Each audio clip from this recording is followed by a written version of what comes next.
Selamat pagi, Pak. Halo, selamat pagi. Wah, ini banyak pelayan ini ya. Pagi, Ahmad. Apa kabar? Apa kabar, Pak? Iya, baik-baik. Wah, ini Mantap. semoga semua tidak mengalami disabilitas hari ini ya. Jaringannya kuat. Hal yang unik itu, Pak. Apalagi di gereja. Yang unik ya, betul-betul. Jarang ada itu, Pak. Oke. Ya,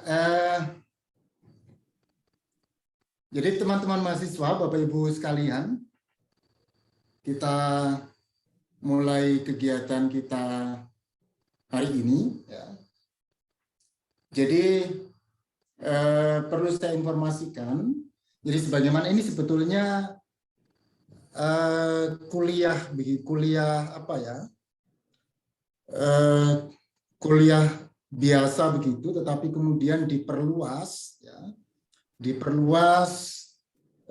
terbuka untuk umum karena di dalamnya memang di kelas ini, ya, saya mencoba untuk mengintegrasikan, ya, yang pertama adalah materi kuliah, kemudian yang kedua kegiatan penelitian yang dilakukan oleh teman-teman mahasiswa dan dosen, dan sekaligus ini adalah bagian dari pengabdian masyarakat. Begitu Pak Denny, ya.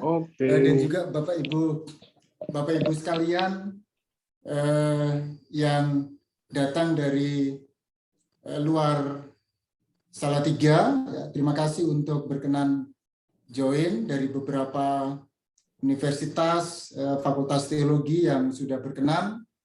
Selamat bergabung di ruang virtual ini, ya. Nah, nanti saya secara prinsip akan menyampaikan beberapa hal, ya, terkait dengan hasil penelitian kecil, kalau boleh dikatakan begitu, yang dilakukan paling tidak mestinya oleh 62 mahasiswa, dan itu juga berarti terhadap 62 gereja, ya, 62 gereja, 62 jemaat, ya. Tetapi setelah saya cek ada 9 mahasiswa yang tidak melakukan penelitian, berarti praktis ada 53 hasil, ya, penelitian yang dilakukan oleh mahasiswa, perjumpaannya dengan pendeta jemaat dan dengan majelis jemaat, ya. Itu yang nanti akan saya bagikan, ya, untuk teman-teman sekalian di hari ini, ya. Nah, sebaiknya langsung saja kita mulai dengan berdoa. Mohon maaf, apakah sudah hadir dari STT Abdi Sada Medan? Saya tidak tidak bawa listnya. Apa ada? Karena kemarin saya lihat ada yang daftar juga dari STT Abdi Sabda Medan. Boleh minta bantuan untuk membuka dalam doa?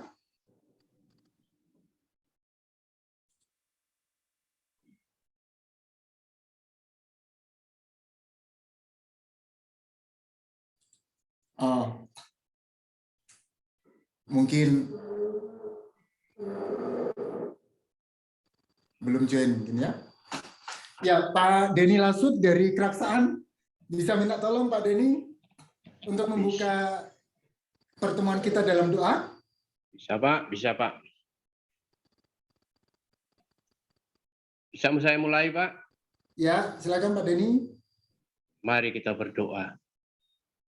Segala puji dan syukur kami naikkan kepada-Mu ya Tuhan, karena betapa besar kasih-Mu kepada kami, sehingga sampai saat ini Engkau masih menyertai dan membimbing kami.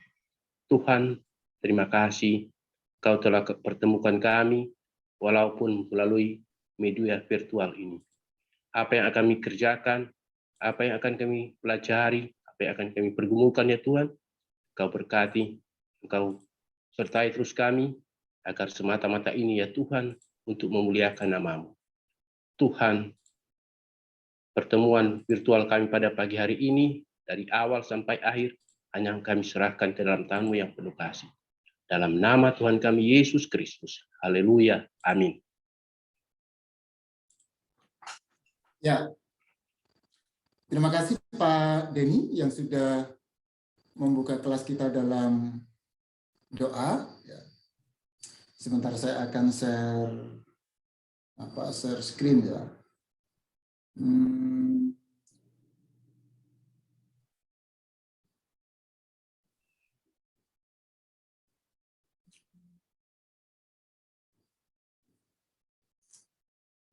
Halo, Raditya? Iya, Pak. Ya, Radit, bisakah saya minta bantuan kamu untuk co-host ya? Bisa ya? Bisa, Pak. Baik, Pak. Oke. Sebentar ya.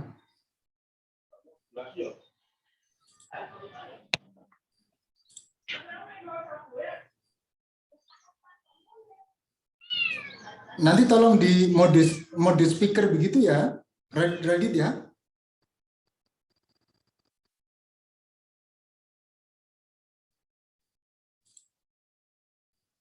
Halo, Radit, bisa Ya, dengar?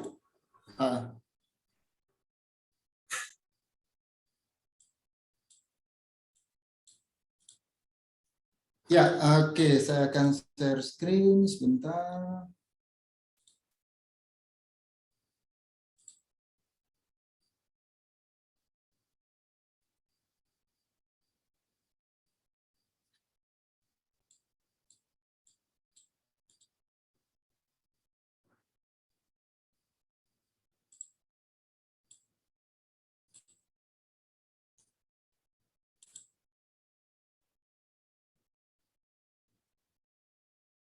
Apakah semua sudah bisa lihat share screen saya?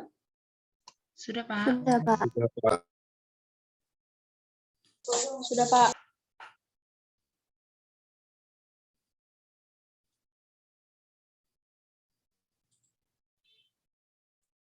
Oh, oke.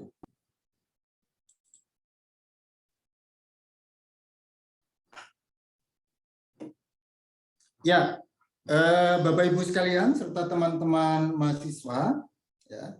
Jadi saya dosen pengampu mata kuliah Teologi Disabilitas di Fakultas Teologi Satya Wacana. Senang bertemu dengan Bapak Ibu sekalian, teman-teman mahasiswa yang join bersama-sama di kelas pagi ini, ya.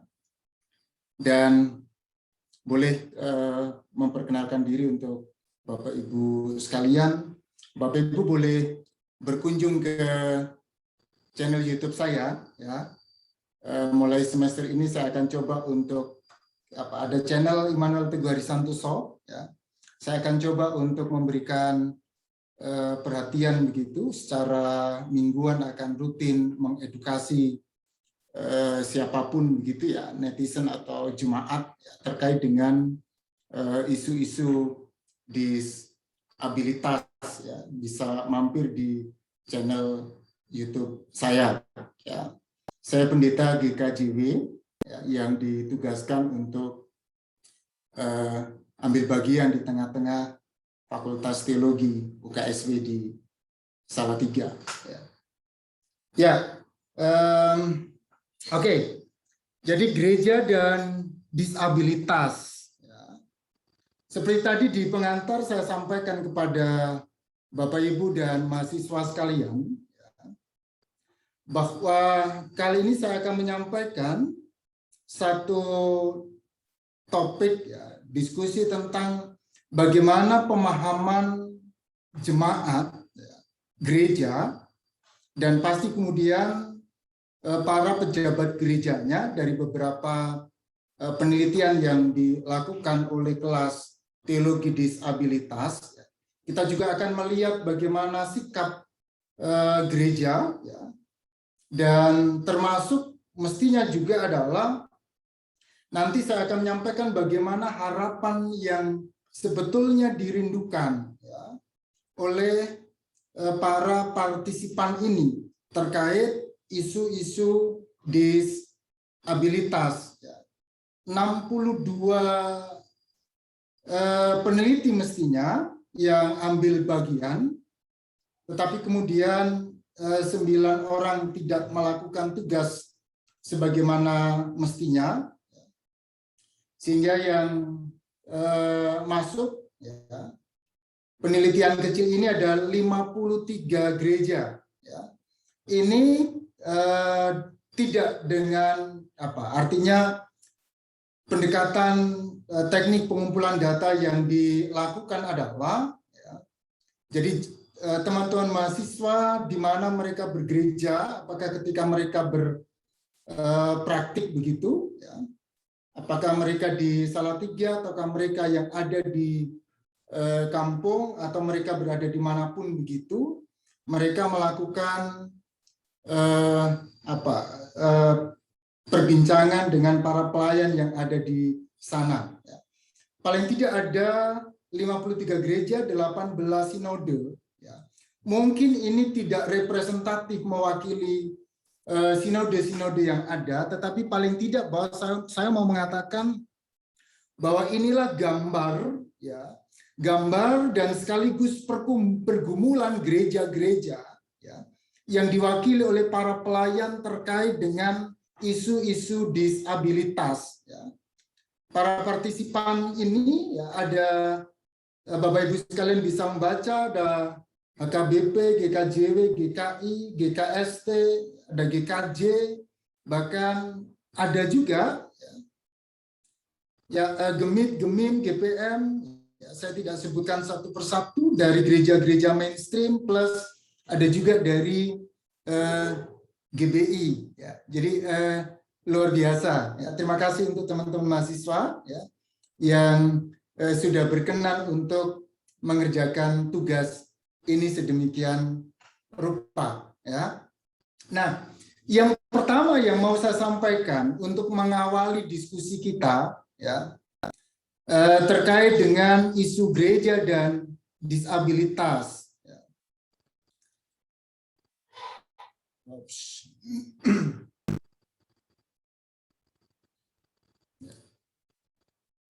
Ada satu pertanyaan, apa yang Anda pahami tentang disabilitas?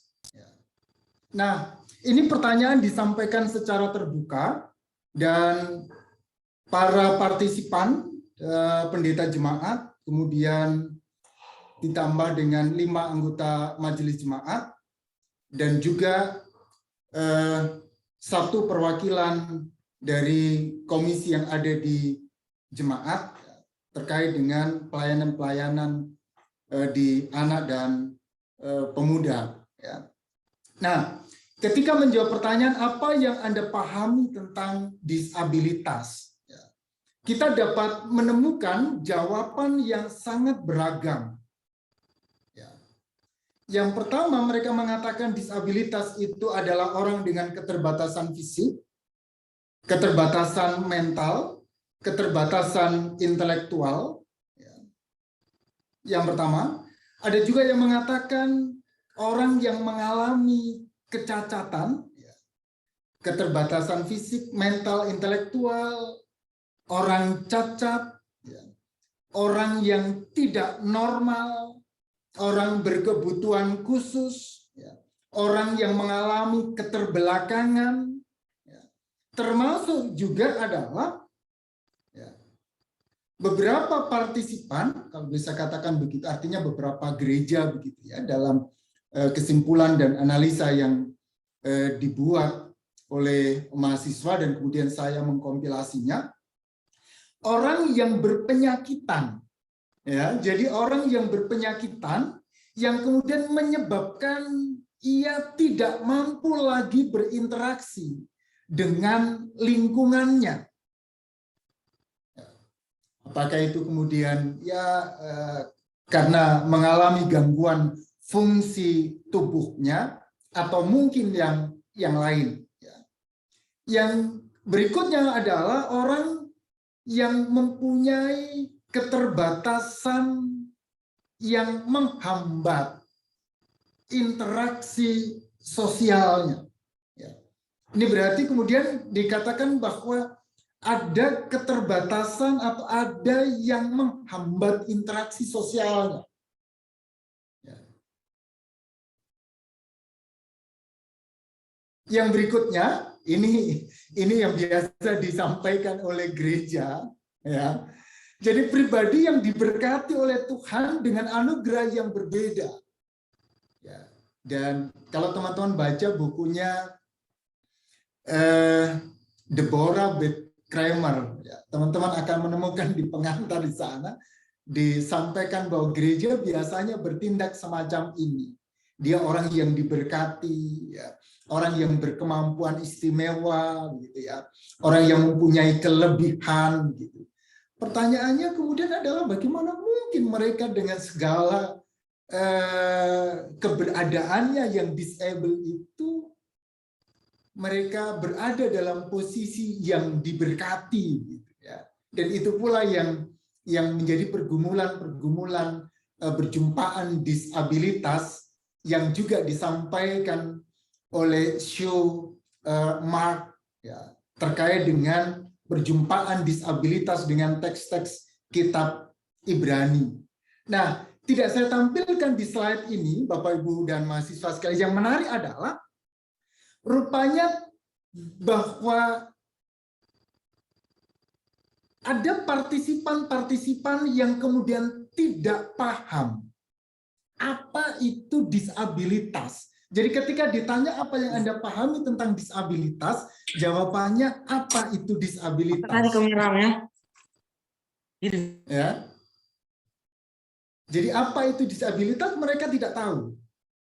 Tetapi kemudian ketika teman-teman mahasiswa menyampaikan disabilitas itu orang yang tidak normal, orang yang cacat, oh ya, gitu. Yang kami tahu itu adalah orang yang tidak normal, gitu. Yang kami tahu itu adalah orang-orang yang cacat. Nah, apa artinya dari paparan ini semua? Artinya menurut saya adalah ini problem dan ini sesuatu yang faktual yang ada di gereja. Ya. Ini adalah sebuah tantangan yang harus gereja jawab. Ya. Terkait dengan isu-isu disabilitas.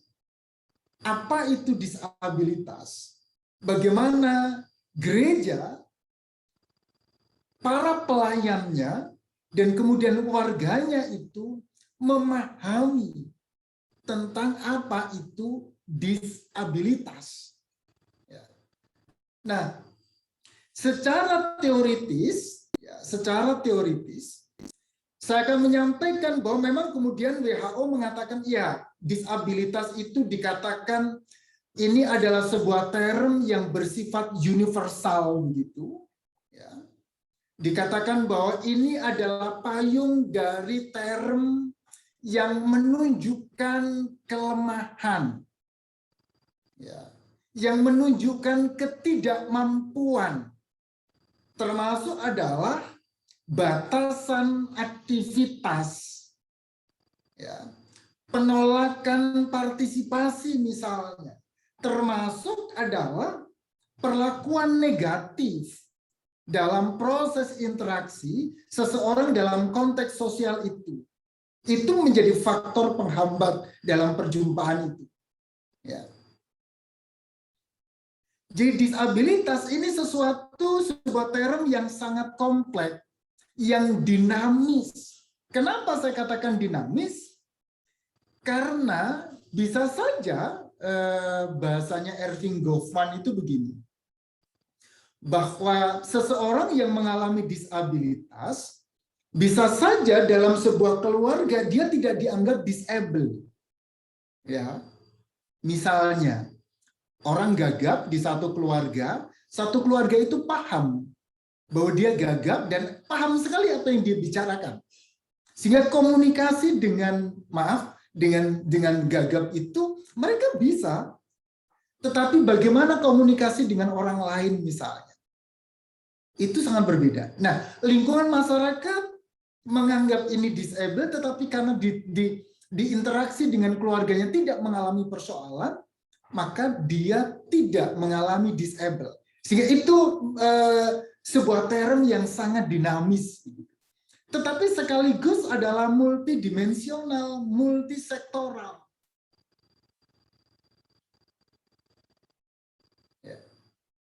Dengan kata lain, berbicara tentang disabilitas itu pasti kemudian tidak bisa kita hanya memahami hanya dalam satu dimensi saja. Ya. WHO mengatakan bahwa paling tidak ada yang mencoba untuk membedakan begitu ya dalam term-term yang berkaitan dengan kecacatan gitu ya, impairment, disability dan handicap ya. Impairment itu menunjuk pada gangguan fungsi fisik ya, atau mental pada tingkat organ, misalnya kebutaan, amputasi ya, dan lain sebagainya. Disabilitas itu digambarkan sebagai konsekuensi dari impairment ya. Karena seseorang itu tidak dapat melihat misalnya, sehingga kemudian artinya kelemahan fungsi penglihatannya, fungsi sel matanya, kemudian dia mengalami disabilitas gitu ya. Nah, tetapi karena katakanlah ketika dia naik lift begitu, dia tidak tahu apa yang ditombol ya. Tetapi karena di lift itu ada tombol-tombol yang bersifat braille begitu ya, yang muncul misalnya, sehingga kemudian orang dengan orang dengan buta itu kemudian bisa melihat, sehingga dia bisa masuk ke lift, dia bisa memanfaatkan lift, dan dengan begitu ia tidak mengalami handicap begitu ya. Saya lanjutkan ya.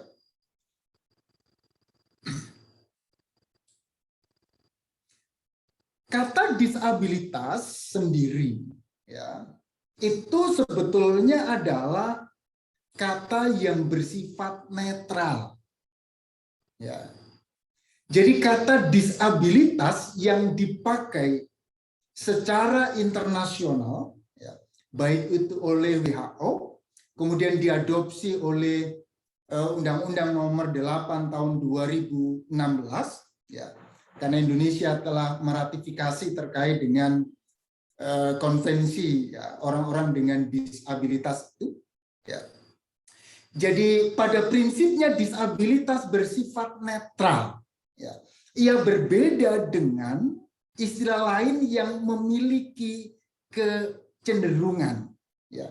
Dan itu mengapa kemudian secara internasional dan undang-undang kita ya, kalau dulu kita mengenal istilah misalnya tuna ya, tunarungu, tunagrahita misalnya, tunadaksa, kita mengenal misalnya penyandang cacat gitu ya. Ini secara secara term gitu kita mengenal beberapa istilah itu. Kita juga mengenal istilah difabel ya, mungkin itu mulai digunakan di Indonesia tahun 90-an, tetapi istilah itu muncul kurang lebih tahun 81 dalam sebuah pertemuan di Singapura ya, terkait dengan penggunaan istilah difabel begitu ya. Tetapi kemudian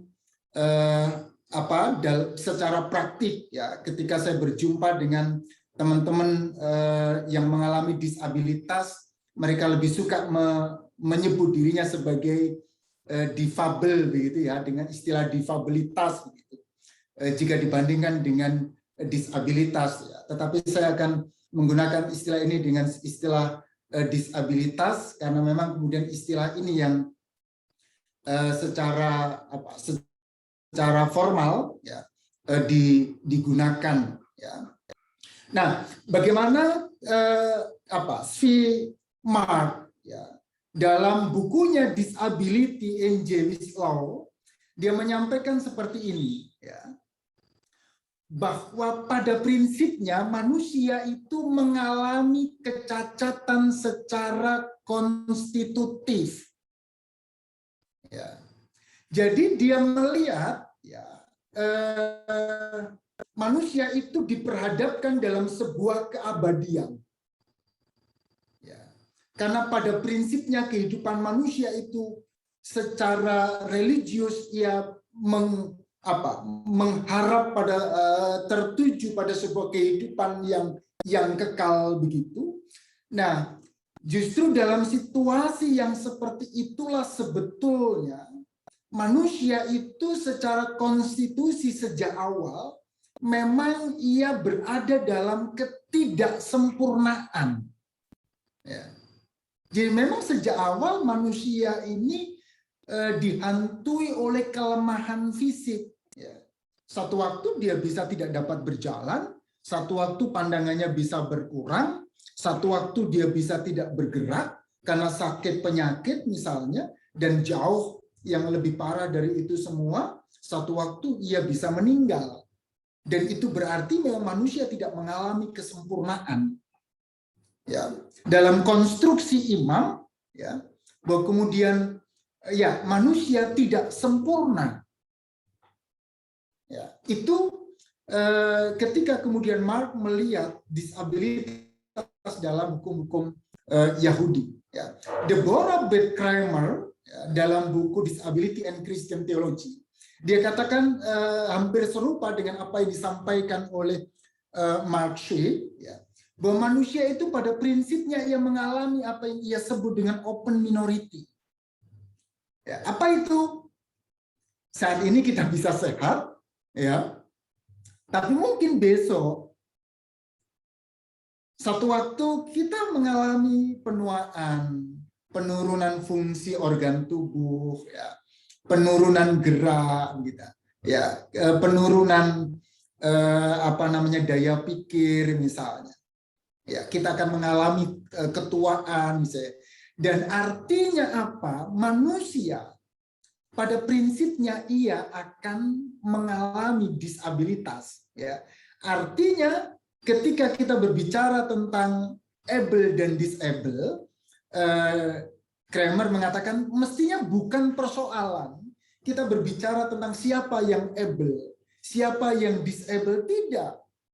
Kenapa? Karena pada prinsipnya semua orang itu akan mengalami disable. Ya. Maka mestinya adalah Kramer mengajak untuk kemudian kita berefleksi, ya, dalam pengalaman hidup manusia untuk menghayati bagaimana tubuh manusia itu dipahami. Ya. Erving Goffman, ya, dalam buku Stigma, ia mengatakan paling tidak bahwa ia berbicara tentang stigma, yang disebut stigma itu paling tidak ada 3 hal. Yang pertama terkait dengan kondisi fisik yang tidak diinginkan. Manusia itu berharap bahwa dia tidak mengalami kekurangan fungsi sel tubuh, ya. Tetapi bahwa ketika ada orang cacat misalnya, seperti tangan saya ini, ya, Bapak Ibu, tangan saya cacat, mungkin karena pengalaman ini sehingga kemudian saya bersama dengan teman-teman PPDI misalnya di Lumajang, ya, kami bergerak bersama-sama dalam suatu komunitas pemerhati disabilitas, ya, termasuk adalah pemerhati ODGJ dan pemerhati, ya, orang-orang dengan kemiskinan, ya, karena orang-orang dengan kemiskinan itu akan sangat rawan dengan stigma-stigma negatif yang ditujukan kepadanya. Ya. Jadi yang pertama, disabilitas itu berkaitan dengan kondisi fisik yang tidak diinginkan. Ya. Disfungsi sel, engsel itu tidak diinginkan oleh mayoritas. Sehingga itu distigma sebagai sesuatu yang negatif. Ya. Yang kedua ada stigma yang berkaitan dengan karakter. Karakter seseorang, ketidakjujuran misalnya, ketidakbaikan misalnya. Ya. itu juga akan mendapatkan stigma yang negatif.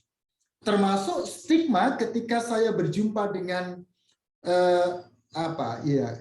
saya senang ketika kemudian kenapa kemudian maaf mungkin sekarang tidak ya, dulu orang tua saya itu petani, peternak sapi perah ya.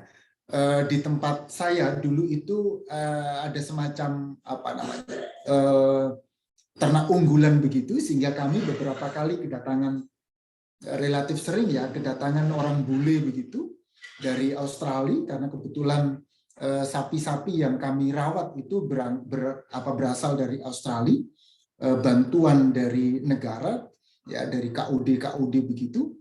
Nah, seringkali kami kedatangan orang bule. Ketika orang bule datang, itu kami sangat senang sekali. Padahal ketika mereka ngomong, kami itu hanya bicara yes, begitu. Dan kami petani ngomongnya yes gitu aja, nggak ngerti apa-apa. Ya yes gitu kan, gitu aja. Nah, jadi persoalannya adalah kenapa ketika kita ketemu dengan orang bule itu perasaan kita itu menjadi sesuatu yang luar biasa begitu. Ya. Mereka itu menjadi sesuatu yang kita idolakan, sesuatu yang normatif. Memang menjadi manusia itu harus putih, harus tinggi begitu ya, harus seperti orang-orang bule ya. Nah, ini stigma gitu ya. Dan sehingga kemudian yang ketiga adalah stigma itu berkaitan dengan pada akhirnya berhubungan dengan rasial, dengan bangsa, dengan agama ya. Itu stigma yang disampaikan oleh Erving Goffman. Ya, jadi disabilitas itu juga adalah persoalan stigma. Ya. Wendy Lawson dalam Concept of Normality, ia sampaikan sebetulnya disabilitas itu keragaman. Jadi nggak penting ketika kita berbicara siapa yang normal dan siapa yang tidak normal. Ya. Dalam bukunya yang berbicara tentang autisme, dia menyampaikan bahwa kita ini sedang berbicara tentang bagaimana semua orang itu mendapatkan hak yang sama. Setiap orang itu kemudian mendapatkan kesetaraan. Ya. Tidak perlu kemudian harus dibedakan bahwa ini adalah kategori orang-orang normal. Ini yang autis misalnya masuk dalam kategori orang-orang yang tidak normal. Ya. Tidak penting kemudian baginya untuk kemudian mendiskusikan saya lahir dengan normal ataukah saya lahir dengan tidak normal. Ya. Halo, bisa minta tolong di mute? Ya. Ya, saya lanjutkan. Nah, itu yang disampaikan oleh Wendy Lawson. Ya. Keragaman. Ya. Apakah kita lahir dengan disable ataukah kita lahir non-able? Ya. Pada prinsipnya kita ada bersama-sama. Maka bagaimana kemudian yang able dan yang disable itu bisa sama-sama menopang kehidupan itu. Saul M. Olyan, ya, dia mengatakan bahwa disabilitas termasuk disabilitas dalam Alkitab, ya, karena kita cukup banyak melihat teks-teks Alkitab. Kalau teman-teman Bapak Ibu sekalian membaca misalnya Alkitab Imamat, itu kan dikatakan di sana kan, imam yang cacat itu tidak boleh melakukan pelayanan di tempat yang maha kudus, gitu ya. Imam ini tidak boleh terlibat dalam pelayanan, tapi boleh makan daging korban. Ya, orang-orang cacat tidak boleh masuk ke tempat bait suci. Ya, orang-orang cacat tidak boleh masuk ke bait misalnya. Ya, dan bahkan di sana dikatakan binatang-binatang yang menjadi korban, ya, itu harus binatang-binatang dikatakan yang tidak bercacat. Ya. Saul M. Olyan melihat bahwa itu lebih pada hasil justifikasi stigmatisasi dan marginalisasi. Ya. Sekaligus adalah konstruksi sosial. Daripada memang sesuatu yang memang dari sononya begitu. Ya. Jadi disabilitas itu konstruksi ya, produk budaya. Ketika seseorang melabeli itu sebagai yang disabil, dia akan dipahami sebagai yang disabilitas, dan persoalannya kemudian adalah kita ini memelihara konsep itu, gitu loh. Kita ini memahami dan memegang konsep itu, ya. Bahwa mereka yang disabilitas misalnya dianggap sebagai dosa, apapun yang terjadi Alkitab mengatakan, misalnya jemaat mengatakan ya orang tidak normal itu adalah buah dari dosa, gitu. Ya. Dosa dari orang tuanya misalnya, ya. Oke, ini tadi yang saya sampaikan terkait dengan undang-undang, ya, Undang-Undang Nomor 8 tahun 2016, ya, ini merujuk pada disabilitas, ya. Jadi ini menghindari penggunaan istilah cacat, gitu ya, karena memang cacat itu berkonotasi negatif, gitu ya. Nah, melihat jawaban dari survei penelitian yang tadi disampaikan oleh mahasiswa, ragamnya orang memahami disabilitas, dan termasuk juga adalah bagaimana pemahaman para ahli, ya, ketika mereka melihat apa itu disabilitas, ya, maka butuh model, butuh pendekatan yang beragam, ya. Ada model yang disebut dengan model medis, ya, yang mengatakan model individu. Disabilitas lebih dilihat sebagai penyakit, ya, lebih dilihat sebagai persoalan yang berkaitan dengan disfungsi tubuh, dan itu berkaitan dengan persoalan profesionalitas medis, dan karenanya kemudian, ya, itu sangat bergantung kepada dokter, sangat bergantung, sangat bergantung kepada orang-orang profesional, bergantung kepada social worker. Bahkan secara negatif, ya, bisa saja karena ini kemudian persoalan medis, dianggap orang yang berpenyakitan, ya, yang membutuhkan penanganan khusus, sekolah khusus, ya, transportasi khusus, rumah sakit khusus, dan semuanya serba institusi khusus, bisa saja menghadirkan ini memang dikonstruksi untuk menjadi bisnis disabilitas, ya. Oke, tetapi model ini mau melihat bahwa kalau kita melakukan atau mengatakan disabilitas itu dilihat dalam perspektif medis, bagaimana konsekuensi yang terjadi. Ya, ini model medis. Yang berikutnya adalah model sosial. Ya, berkaitan dengan seseorang itu menjadi disable karena memang gereja kita tidak punya sarana yang menopangnya. Gereja saya dibuat berundak, sangat tinggi sekali, sehingga praktis tidak ramah terhadap orang-orang disabilitas. Tidak punya sarana penunjang yang lain. Menuju ke altar pun tidak. Ya, saya merasa berdosa ketika kemudian kebetulan saya melayani di 2 tempat itu. Ada orang-orang dengan disabilitas dan kami biasanya hanya datang berdoa saja untuk orang tuanya. Ya.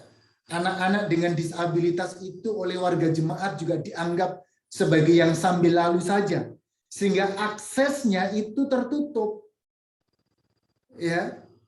Jadi mereka tidak ada akses sosial, tidak ada akses sekolah, akses rumah sakit, misalnya akses ke perkantoran, misalnya dia mengalami batasan-batasan cukup banyak, dia tidak diberikan kesempatan untuk bekerja dan lain sebagainya misalnya.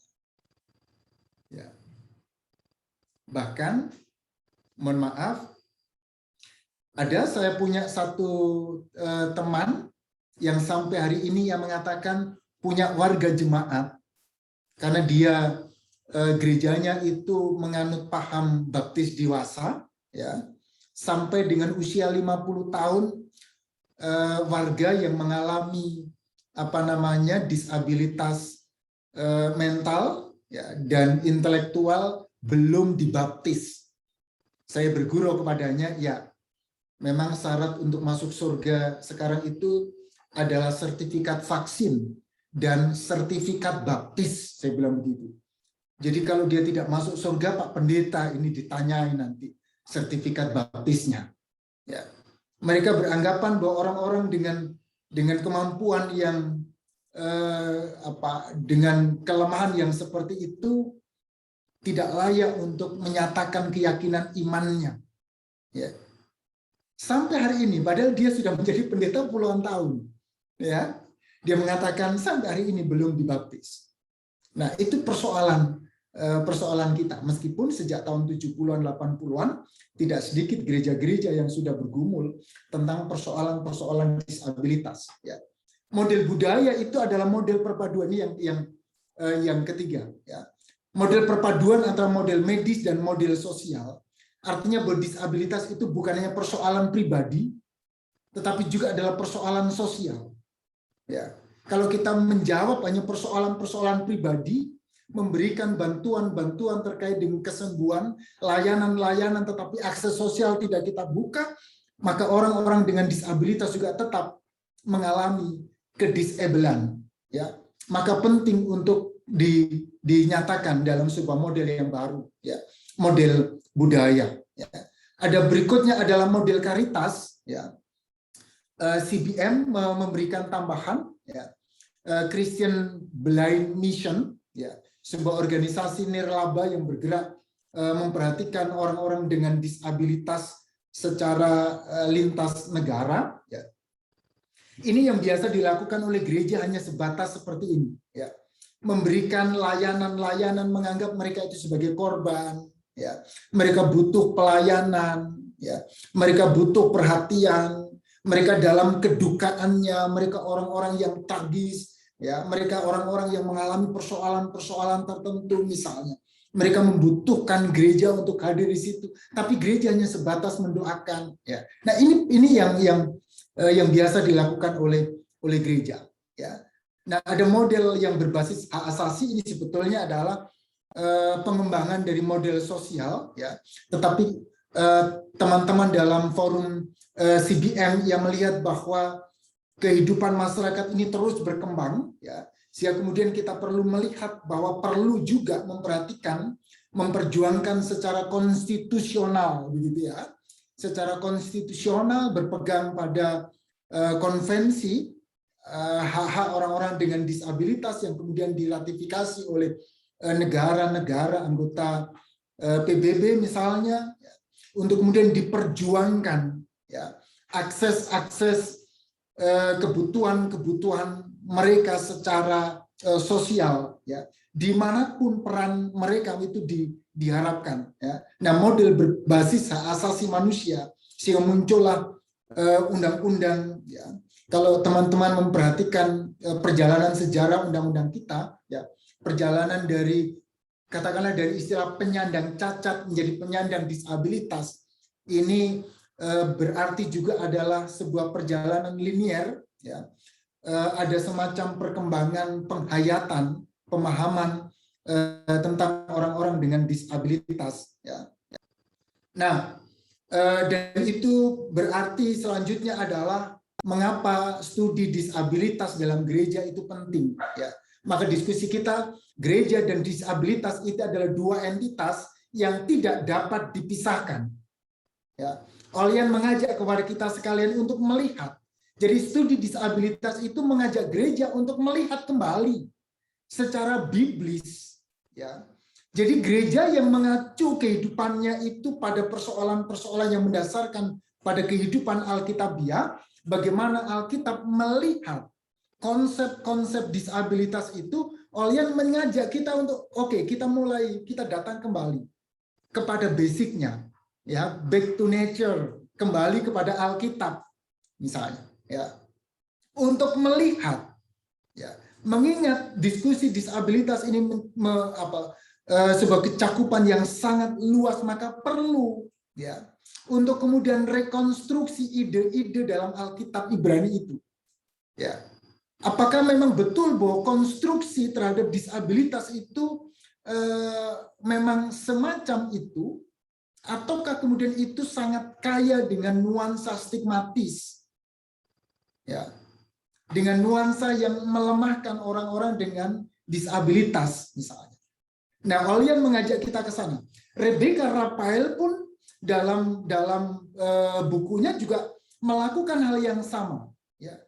Karena disabilitas ini adalah sebuah pengalaman manusia secara umum, ya, dan Alkitab itu memuat, ya, isu-isu yang terkait dengan disabilitas dalam konstruksi budaya Barat, maka perlu kita melihatnya kembali ke sana supaya kita mendapatkan sesuatu yang otentik, ada sebuah keakuratan. Yang Schneider bilang, kita perlu sesuatu yang akurat untuk melihat teks-teks itu. Yang artinya apa? Yang artinya adalah bahwa kompleksitas disabilitas sebagai sebuah konsep analitik, ya, yang cenderung bersifat stereotip, stigmatis, ya, itu butuh studi ulang, butuh kajian-kajian, ya. Bantuan dari studi sosiologis, misalnya diskusi-diskusi oleh misalnya kaum feminis misalnya, itu menjadi satu motor tersendiri bagi gerakan-gerakan atau isu-isu yang terkait dengan disabilitas. Bagaimana kemudian kita bisa mendapatkan pemahaman baru tentang apa, siapa, dan bagaimana disabilitas itu dipahami oleh gereja. Nah, survei yang kita lakukan, ya, saya membuat beberapa kesimpulan. Ya. Ini hasil penelitian teman-teman mahasiswa di kelas teologi disabilitas. Ya. Yang pertama, ya, terkait dengan beberapa pertanyaan secara terbuka, ya, terhadap disabilitas. Ya. Yang pertama adalah rupanya disabilitas itu oleh gereja belum dianggap sebagai kebutuhan real, sebagai isu dalam pelayanan jemaat. Meskipun saya katakan tadi, kemarin saya berdiskusi dengan Pak Simon, ya, Simon Yulianto, GKJ itu sudah cukup lama sebetulnya berbicara tentang isu-isu disabilitas, tetapi bahwa isu-isu itu tidak mendapatkan tempat seperti halnya beberapa tahun belakangan ini, ya.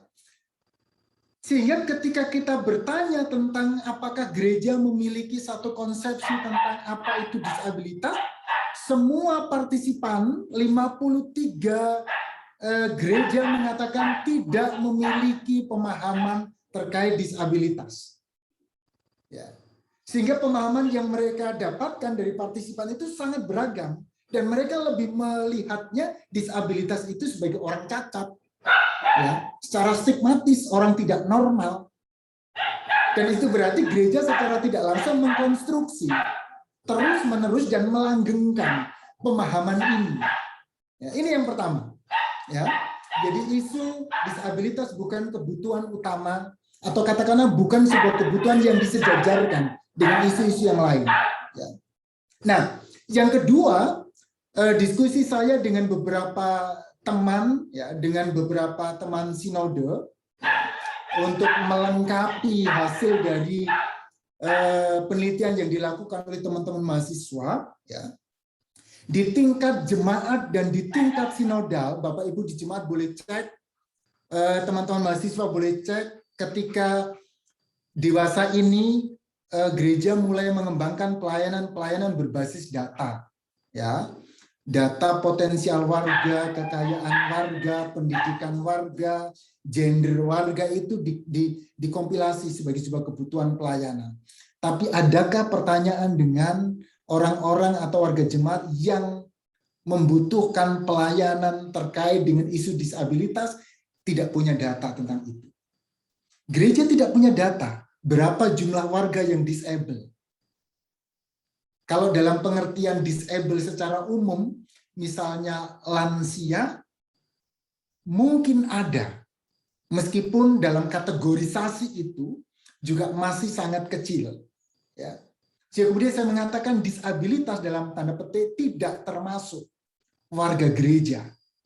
Dan itu mengapa kemudian terkait dengan pertanyaan apakah ya gereja atau para partisipan ini sepakat orang-orang dengan disabilitas itu ditempatkan di panti-panti rehabilitasi. Mereka mengatakan sepakat. Mohon maaf, analisa saya kemudian selain kata sepakat, secara masif juga para partisipan mengatakan itu diserahkan kepada orang tua, diserahkan kepada keluarga. Apakah keluarga mau tinggal bersama dengan orang-orang atau anggota keluarga yang disable atau tidak? Ya, itu sangat bergantung kepada keluarga. Artinya, disabilitas yang ketiga, disabilitas itu bukan urusan gereja, melainkan dilihat lebih pada tanggung jawab keluarga. Ya. Sehingga apapun yang terjadi dengan pergumulan keluarga dengan orang-orang yang mengalami disabilitas, persoalannya itu ada di keluarga. Ya. Kurang lebih 3 tahun saya mengedukasi jemaat saya yang mengalami yang boleh disebut ODGJ begitu ya, meskipun dia masih bisa berkomunikasi ya, keluarga tidak mau ketika kemudian saya tawarkan oke, kita tolong untuk kemudian kita bawa ke rumah sakit gitu, kita dampingi begitu, gereja tidak mau. Keluarga tidak mau. Ya, gereja itu juga abai. Ya, karena dianggap jumlahnya tidak banyak, paling hanya tidak lebih dari 1 digit misalnya, atau mungkin juga tidak lebih dari 2 digit jumlah warga yang mengalami itu. Ya. Nah, gereja lebih banyak memandang itu urusan keluarga. Saya senang, saya tadi malam melihat satu YouTube, saya lupa itu di GKI Koja atau GKI mana ya, saya lupa, ada di salah satu jemaat GKI yang memberikan layanan terhadap orang-orang bisu, ibadah khusus komunitas orang-orang bisu. Ya, dengan bahasa isyarat di sana. Luar biasa. Mereka menyanyi tidak dengan suara, tetapi mereka menyanyi dengan gerakan tubuhnya. Ya, saya merinding melihat video itu, dan itu dilakukan oleh gereja. Ya, bagaimana gereja menghadirkan pelayanan terhadap orang-orang dengan disabilitas itu. Ya. Yang ketiga, yang keempat, ketika beberapa pertanyaan yang merujuk, apakah jemaat itu mengizinkan atau apakah orang-orang dengan disabilitas itu boleh dilibatkan dalam pelayanan? Mereka mengatakan boleh, tapi ada kategorisasinya. Sehingga saya mengatakan disabilitas oleh gereja itu masih dilarang mengakses pelayanan gereja. Ya. Apa indikatornya? Satu contoh misalnya, indikatornya gedung gereja belum ramah, ya. Pintu masuk gereja belum ada akses, jalan menuju altar gereja belum ada akses disabilitas misalnya, layanan kebutuhan yang lain belum ada akses misalnya. Ya. Jemaat menganggap kalau toh membuka diri terhadap layanan orang-orang dengan disabilitas itu hanya semacam kekaguman saja. Orang disabilitas dilihat sebagai orang yang membawa inspirasi. Orang-orang yang menghadirkan sesuatu yang hanya bersifat kesaksian ya supaya mereka menjadi saksi. Orang mengatakan dia aja yang disable mampu memberikan pelayanan, kenapa saya yang normal tidak misalnya. Hanya sebatas itu, tidak merubah paradigma tentang disabilitas, tidak merubah konsepsi tentang pelayanan, konsepsi umat dan warga terhadapnya. Ya, itu. Bagaimana sikap gereja? Saya menemukan dari analisa saya, paling tidak ada 3. Saya mengkategorikan itu. Yang satu menolak, yang dua menerima dengan sangat empati, yang ketiga itu bersifat ambivalen. Ya boleh, ya tidak. Kenapa menolak? Ya, karena mereka memang distigma, ya, mereka memang dipinggirkan. Mereka mengatakan bahwa oke, dia tidak mampu untuk menyanyi, dia tidak mampu untuk melayani, dia tidak mampu untuk berkhotbah, dia tidak mampu untuk memberikan layanan multimedia misalnya. Dia tidak mampu memberikan layanan dalam bentuk yang lain. Dia tidak mampu memberikan perhatian kepada yang sesama disabilitas, atau dia tidak mampu memperhatikan orang-orang yang non-disabilitas misalnya. Di stigma negatif. Dan karena stigma itu dia dipinggirkan. Ya. Dia dikonstruksi oleh orang-orang ya dia adalah rapuh, kasihan. Dia tidak bisa bergerak dengan jauh. Ya. Misalnya. Dan juga ya, disabilitas itu dipandang secara materialis. Ya. Kenapa dipandang secara materialis? Orang-orang dengan disabilitas justru menimbulkan dalam tanda petik kerugian gereja, tidak membawa potensi kemajuan pelayanan. Karena dihitung secara ekonomis tidak ada sesuatu yang diberikan. Misalnya. Sehingga disabilitas itu ya dianggap sebagai apa? Dianggap sebagai barang. Kayak hamburger KFC misalnya. Dia dikonstruksi semacam itu. Ya. Nah itu gereja yang menolak, ya.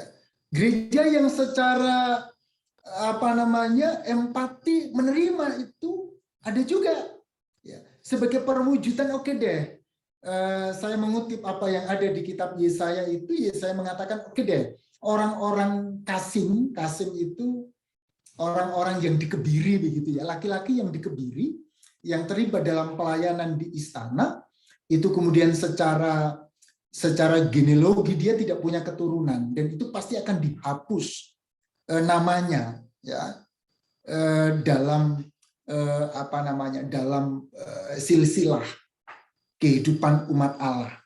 Tetapi Yesaya mengatakan tidak, engkau yang orang dengan kebiri itu tidak akan dihapus begitu.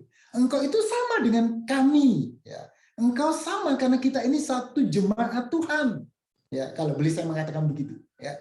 Dan itu berarti secara empati memang gereja mestinya dengan sangat terbuka melihat itu semua. Ya. Yang berikutnya secara ambivalen, ya ini sikap gereja yang seringkali terjadi. Satu sisi dia membuka, tetapi satu sisi karena dia setengah hati memberikan kriteria. Boleh terlibat dengan catatan A, B, C, D. Ukurannya apa? Ukurannya orang-orang normal. Ya, bagaimana pandu puji yang disampaikan oleh orang-orang dengan disabilitas, ya, pelayan firman orang-orang dengan disabilitas misalnya itu diukur sama dengan orang-orang yang non disabilitas. Di channel YouTube saya ya ada satu video yang saya upload, saya dengan teman-teman mahasiswa melakukan satu, ini yang biasa dilakukan oleh gereja ya, satu layanan yang secara konvensional itu ada satu orang dengan disabilitas, ia tidak bisa berjalan ya, dan ia selalu berada di kursi roda, yang pertama itu, dan dia juga gagap berbicara ya. Di sebelumnya dia tidak mengalami seperti itu ya. Semuanya baik-baik saja.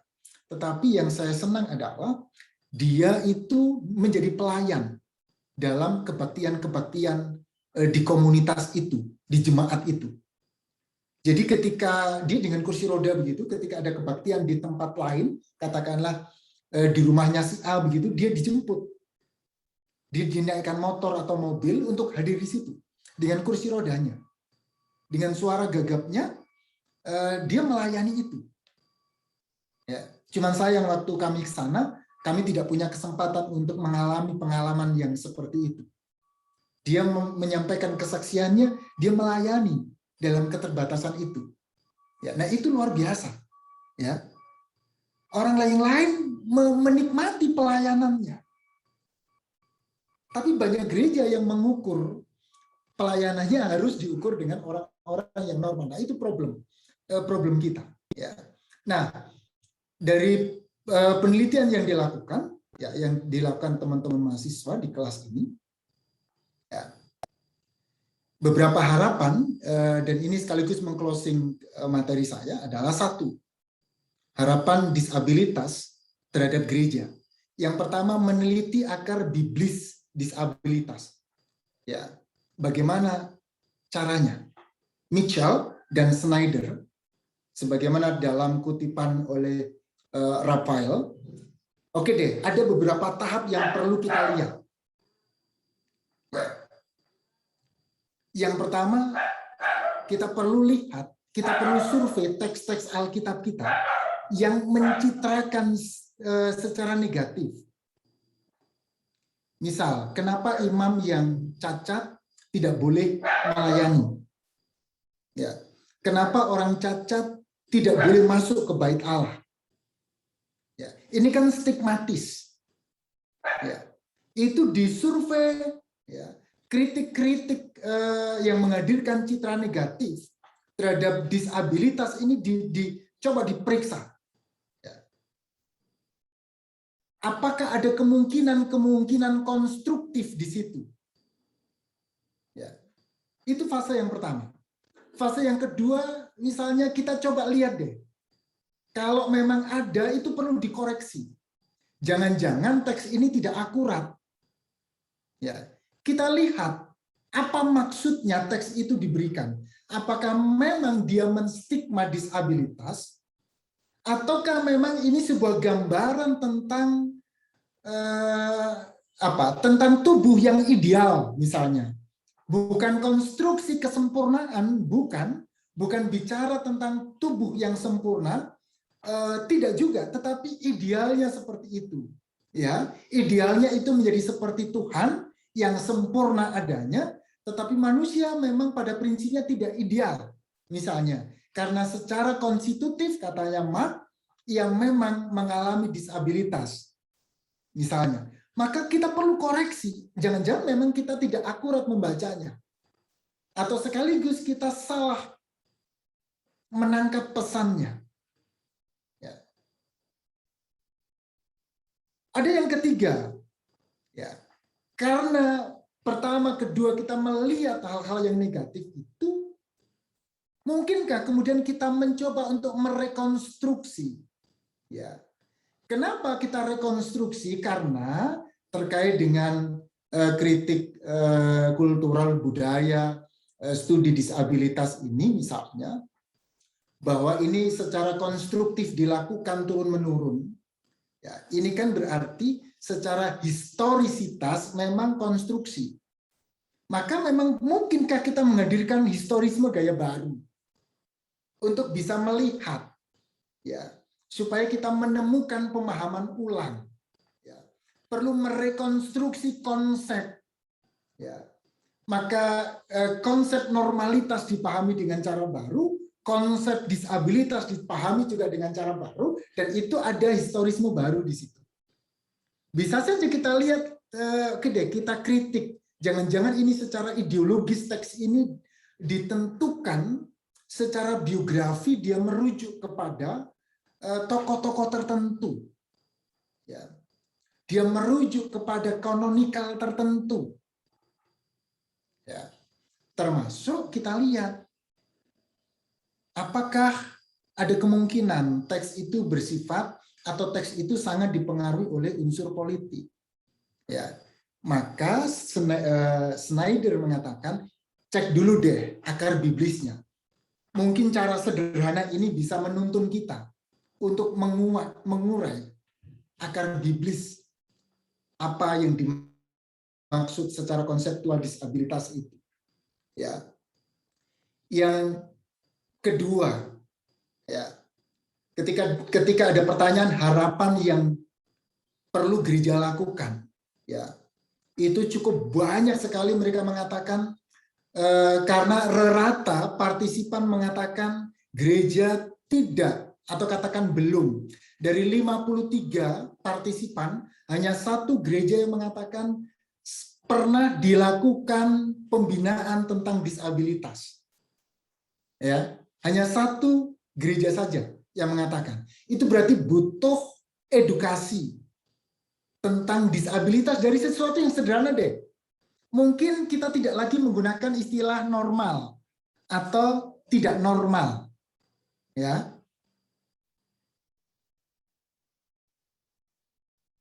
Kita coba pilih ini beberapa contoh penggunaan istilah ya, yang diusulkan oleh CBM itu bisa kita lakukan. Kita mulai mengatakan dia itu bukan orang cacat misalnya. Ya. Dia bukan orang yang tidak normal. Ya. Person without a disability, orang-orang dengan disabilitas misalnya. Ya, ini beberapa istilah, artinya kita bisa mulai dengan kenapa dengan istilah-istilah semacam itu, karena secara konstruktif bahasa yang kita pakai itu akan terus-menerus mengkonstruksi kehidupan kita bergereja. Ya. Kalau pengistilahan dalam kehidupan sehari-hari berjemaat itu bisa kita lakukan, memang ini sesuatu yang cukup panjang ya, tetapi saya yakin ya ini menjadi sebuah proses pembelajaran. Pada titik tertentu, ya, pasti jemaat akan menghilangkan konsep normal dan tidak normal. Ya.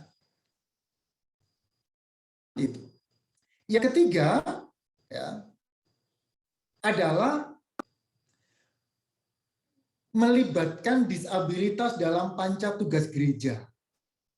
Secara teologis, ya, bisakah kita melibatkan, kita mengkonsep teologi disabilitas itu bukan dalam perspektif orang yang tidak mengalami disabilitas, ya, tapi kita mengkonstruksi, ya, misalnya layanan di bidang teologi, ya, kita libatkan orang-orang dengan disabilitas itu apa pemahamannya, apa pergumulannya, apa pengalaman pribadi yang dialaminya, ya.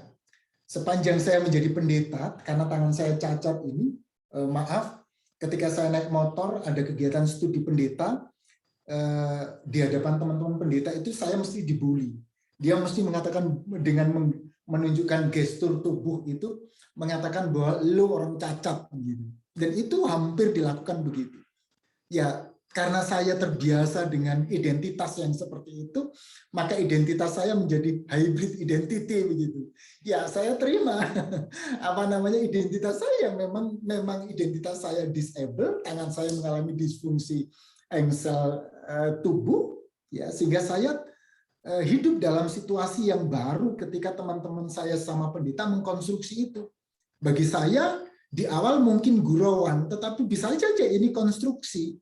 Ya, mungkin kita tidak sadar bahwa memang kita sedang dikonstruksi, baik itu secara kultural, secara teologis atau secara apapun.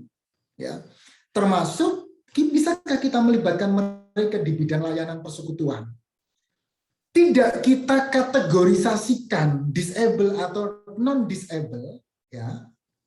Tapi mereka kita libatkan bersama-sama karena pemahaman kita secara sosial tadi mengatakan bahwa oke deh, semakin kita mengkhususkan mereka, itu berarti kita mengkategorisasi. Ketika kita mengkategorisasi, itu berarti kita melabel. Labelnya apa? Lo disable. Bagaimana caranya? Satu contoh misalnya, sudah, kita libatkan bareng-bareng, ya, dalam kehidupan dalam kehidupan orang Yahudi, ya. Orang-orang yang disable, katakanlah orang-orang bisu, dalam praktik-praktik sinagoge, ya, itu mereka juga dilibatkan di tengah-tengah umat yang secara liturgis akan memberikan litani, akan berlitani dengan pelayan. Sehingga ketika pelayan menyampaikan sapaan secara liturgis, ya, umat akan menjawab. Nah, orang-orang bisu ini akan terwakili oleh orang-orang yang tidak bisu, ya, menyampaikan tanggapan terhadap litani yang disampaikan oleh pelayan. Dan melalui orang-orang itu dipahami orang-orang bisu ini sudah melakukan hal yang sama, mengucapkan, ya, ritualitas praktik di sinagoge, ya. Kayak tadi itu mereka menyanyi, ya. Yang lain menyanyi dengan suara, orang-orang yang disabilitas itu menyanyi dengan gerakan, itu, ya. Coba deh kemudian kita lihat dalam bidang penata layanan. Seringkali gereja menata layani persoalan ekonomis, aset gereja misalnya. Bisakah kita melihat orang-orang dengan disabilitas itu juga sebagai sebuah potensi? Sehingga kita libatkan mereka dalam diskusi itu. Lo punya potensi kreatif apa yang kemudian itu menjadi bagian integral dari pelayanan gereja. Ya. Termasuk pelayanan diakonia dan kesaksian. Mereka bukan objek kesaksian, bukan objek diakonia dalam karitas yang dilakukan oleh gereja, bukan. Tapi mereka subjek. Persoalannya bisakah kita menempatkan itu? Nah, itu problematik gereja. Ya, dan itu yang diharapkan dalam survei yang kita lakukan. Ya. Yang keempat, bisakah berkaitan dengan yang ketiga tadi itu kita menghadirkan layanan yang inklusif. Muncullah gereja ramah anak, gereja ramah disabilitas, ya, gedung-gedung ramah disabilitas. Saya senang ketika saya berkomunikasi dengan salah satu pendeta GBKP, ya, yang menjadi pendeta jemaat di Yayasan Kesejahteraan Penyandang Disabilitas Alfa Omega. Dia punya konsep akan menghadirkan desa ramah disabilitas. Nah, saya sangat senang sekali. Mudah-mudahan kita bisa melakukan kegiatan bersama dengan beliau. Nah, menghadirkan layanan yang inklusi di sana. Bukan hanya dalam skop gereja, tapi dalam skop yang lebih luas. Sehingga kita tidak hanya mengandalkan orang-orang yang secara karitatif, tapi gereja hadir, orang-orang dengan disabilitas itu pun melakukan upayanya dengan keterlibatannya dalam pelayanan. Ya, sudah selesai. Oke, terima kasih.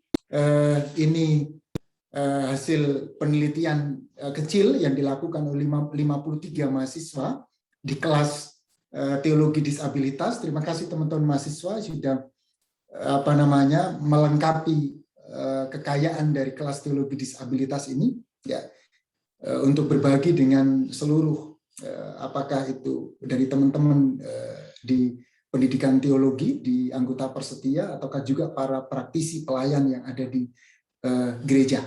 Ya, saya rasa itu yang bisa saya sampaikan. Mungkin ada tanggapan atau diskusi, boleh. Saya akan mencatatnya. Ada?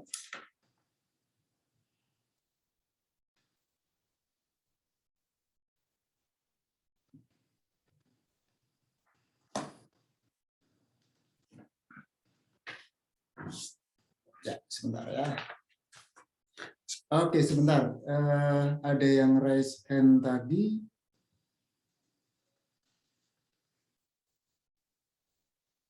Sebentar, halo. Tadi saya sempat baca, saya sempat lihat tulisan ada yang raise hand. Boleh. Joshua Miguel Panjaitan. Bisa open kamera, Joshua?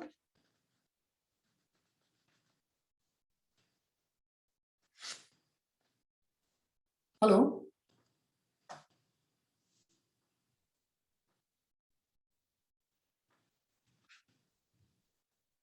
Halo Joshua.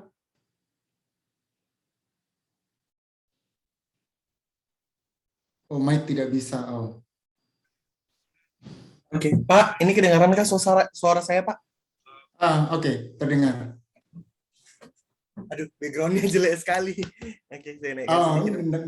tidak apa-apa. Justru ketika kamu mengakui kejelekan background itu, dan memang konsepsinya ada di situ, Joshua. Baik, Pak. Supaya kamu tidak mengingkari jati bicara- dirimu. Baik, Pak. Kalau bicara disabilitas, mungkin saya juga pernah ambil kelas Bapak ya, Pak, dan saya juga menjadi salah satu mahasiswa bimbingan Bapak di pembahasan disabilitas. Nah, yang membuat saya sedikit mengalami kebingungan dan kendala sampai sekarang, Pak. Ya. Banyak gereja yang hanya mampu menyediakan fasilitas, gitu, Pak. Maksudnya, Ya. gereja hanya memberikan wadah, gitu. Baik itu dalam mungkin konsep gerejanya, baik itu dalam bentuk pelayanannya, mereka hanya menyediakan saja, Pak. Namun mereka tidak mampu melakukan pelayanan yang aksinya gitu, Pak. Ibarat katanya mereka hanya mampu memberikan wadah, namun tidak ada tindakan konkretnya nih. Bagaimana orang disabilitas untuk melakukan dapat mengaksesnya, misalnya kayak toilet disabilitas atau apa, mungkin pelayanan-pelayanan yang lain gitu, Pak. Tapi bagaimana sih, Pak, layaknya kita seorang pelayan gitu, Pak, dalam menangani hal ini, karena tidak sedikit juga banyak pelayan yang mengatakan kan udah ada misalnya kan udah ada nih panti disabilitas, kan udah ada nih ruang-ruang disabilitas yang disediakan. Atau juga keluarga yang disalahkan lagi kembali kepada keluarganya. Nah, yang menjadi kebingungan saya yang pertama begini, Pak. Bagaimana sih, Pak, kita memberikan penyuluhan terhadap keluarga yang memiliki anggota keluarga mungkin yang mengalami disabilitas. Baru yang kedua, Pak, respon seperti apa yang harus kita berikan dalam memberikan pola pikir pemahaman baru terhadap keluarga-keluarga yang mungkin merasa mereka memiliki keluarga yang dengan keadaan disabilitas tadi gitu, Pak. Keadaan disabilitas yang saya maksud tadi itu banyak jenisnya, Pak. Seperti yang Bapak bilang, tidak hanya cacat fisik, tidak hanya apa, itu banyak jenisnya. Gitu sih, Pak. Terima kasih, Pak. Oke, terima kasih Miguel. Ya, boleh langsung saja berikutnya setelah Miguel supaya nanti saya bisa menjawab secara bersama-sama. Ya, saya bisa, Pak. Elpian, Pak. Elpian, oke. Radit, sebelum Elpian, sebentar ya, remove. Oke, oke deh. Yuk, silakan Elpian. Oke, Pak. Saya rasa juga materinya cukup lumayan juga, saya rasa, Pak.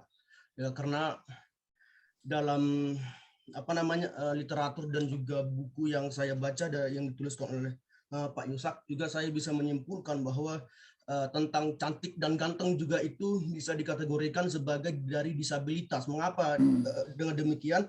Mengambil dari kisah Daud yang digambarkan itu seorang laki-laki yang keren juga itu handukmu, Pak. Yang tampan begitu, Pak. Nah, dan juga di dalam di dalam kehidupan tradisi Kristen juga dipahami bahwa kesempurnaan itu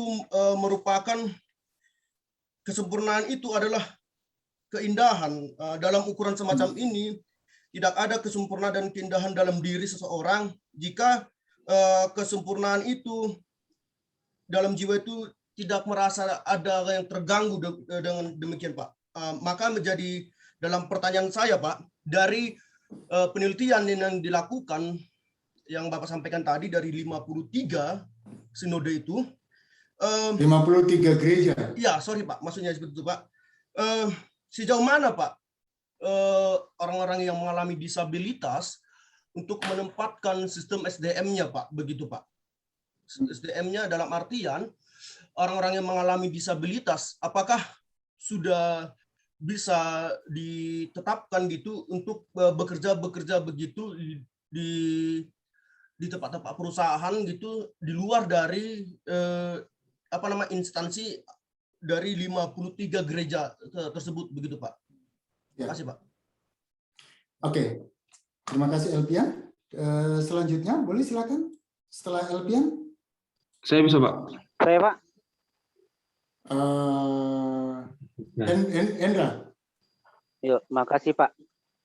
Jika berbicara disabilitas secara umum, secara khusus, hal ini sering kita temui dalam organisasi juga, dalam hal-hal tertentu juga, yang saya lihat selama pengalaman yang pernah kita alami itu mengenai kekeliruan ketika orang mengartikan itu istilah dari disabilitas, cacat, dan disable atau disable. Yang menjadi persoalan hal ini selalu ada pengkotakan atau dibagi-bagi ketika mau mengadakan suatu kegiatan. Yang menjadi persoalan hal apa yang harus dilakukan atau bagaimana kita mau membedakan dari disable itu, disabilitas, cacat itu, sehingga orang lain dapat mengerti dan melakukan, apalagi dalam memberikan kesempatan. Karena ini kesempatan kata-kata saya menarik, keterbatasan itu menjadi pengaruh. Nah, hal apa yang harus dilakukan, Pak, sehingga itu tidak menghalangi orang untuk melatih, misalnya apakah ada kreasi-kreasi atau kegiatan-kegiatan atau kreatif di dalam suatu organisasi atau gereja. Terima kasih, Pak. Oke, terima kasih, Hendra. Boleh yang lain? Tadi siapa? Saya, Pak. Ya.